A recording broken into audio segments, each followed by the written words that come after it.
تو کیا نکلا گیا ہے اسے تھوڑا سا سم اپ کر دیجیے اس میں بیسیکلی جو آج کی کانفرنس میں بنیادی ایشو یہی نکلا کہ لوگوں کا یہ خیال تھا کہ ایڈ بحثیت ایڈ کوئی بری چیز نہیں ہے لیکن ہمیں سلیکشن کرنے کی ضرورت ہے، اور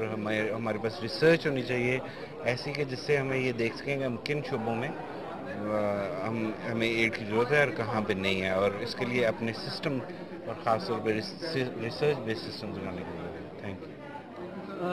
جو اس میں اس حوالے سے بات ہے کہ جو پاکستان میں جو ایڈ آتی ہے اس کی جو منیٹرنگ سسٹم کس طرح کا ہونا چاہیے، کس ریکمنڈیشن یا اس طرح کے حوالے سے؟ ہاں جی، اس کے لیے میرا خیال ہے کہ اس کے لیے پریزنٹیشن بھی ہیں، اس میں ڈیٹا بھی دیا گیا ہے کہ اس طرح کی جو مانیٹرنگ ایویلیویشن کے کام اور اس بات پہ بڑا زور دیا گیا تھا کہ مانیٹرنگ ایویلیویشن کام پروجیکٹس کے اندر سے جنریٹ کیا جائے، نہ کہ باہر سے احتساب اور اس طرح کی چیزیں. اس پہ ریکمنڈیشن بھی تھی. جی تھینک یو. تو اس حوالے سے ریکمنڈیشن ہے کہ ہمارا جو بہت سارا پیسہ آتا ہے وہ مانیٹرنگ سسٹم میں خرچ ہو جاتا ہے کہ جی ایک گورا آئے گا جو ایڈٹ ہوگا، انفراسٹرکچر پہ زیادہ امداد کا پیسہ خرچ ہوتا ہے، تو اس کی جو اچھا، ایفیشنسی ہے اگر اینڈ گراس روٹ تک آتے ہیں ہاں وہ نہیں رہتی. ہاں اگر آپ یہ کہہ رہے ہیں کہ بیسیکلی جو اس پہ بات بھی ہے پیرس ڈکلیریشن کے حوالے سے کہ اس کی جو رپورٹ ہے کہ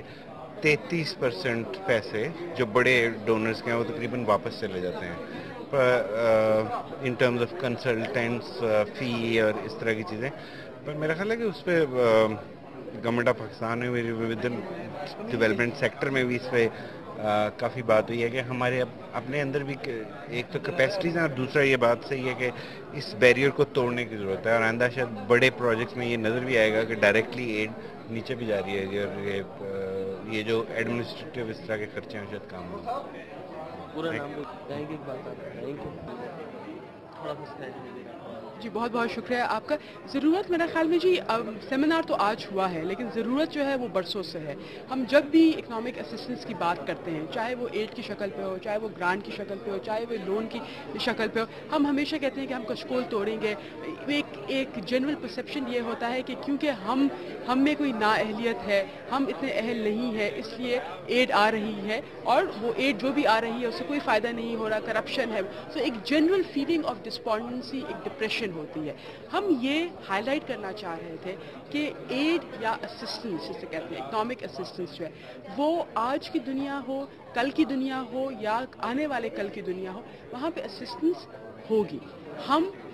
اپنی سروسز کے ذریعے مڈل ایسٹ کو کب سے اسسٹ کر رہے ہیں. امریکہ یا برٹن جو ہے وہ ہمیں اکنامک اسسٹنس کب سے دے رہا ہے. اے ڈی بی کو ہم in terms of technical assistance ہم کب سے دے رہے ہیں، وہ ہمیں بدلے میں کیا دے رہا ہے. سو ضرورت اس بات کی ہے کہ ہم یہ نہیں کہیں کہ کوئی شخص اگر ہمیں چیک پہ سائن کرتا ہے تو اس کا ہاتھ اوپر ہے اور ہمارا نیچے ہے. نہیں، ہم اکنامک اسسٹنس کو اکنامک پارٹنرشپ میں کس طرح بدل سکتے ہیں، کیا رویے چاہیے ہوتے ہیں تاکہ ہم اکنامک اسسٹنس سے ڈیولپمنٹ کی طرف جائے. اور ہم یہ بھی تھوڑا سا اس سیمینار کے ذریعے ہم چاہتے تھے تھوڑی سی انفارمیشن، کچھ فگرز کہ جی آخر اسسٹنس کتنی آ رہی ہے، وہ کہاں کس کس سیکٹرز میں جا رہی ہے، کن کن ہاتھوں کے تھرو جا رہی ہے، تاکہ شہریوں کو باشعور بھی بنایا جائے، تاکہ وہ سوال پوچھ سکیں کہ یہ جو تعلیم میں 899 ملین US ڈالرز آئے ہیں وہ کہاں گئے ہیں، کون سے سب سیکٹرز میں گئے ہیں، کون سے جیوگرافیکل ایریاز میں گئے، تاکہ اس علاقے کے عوام جو ہے وہ پوچھ سکے کہ ہمیں فائدہ کیوں نہیں ہو رہا اگر یہ اسسٹنس واقعی آئی ہوئی ہے.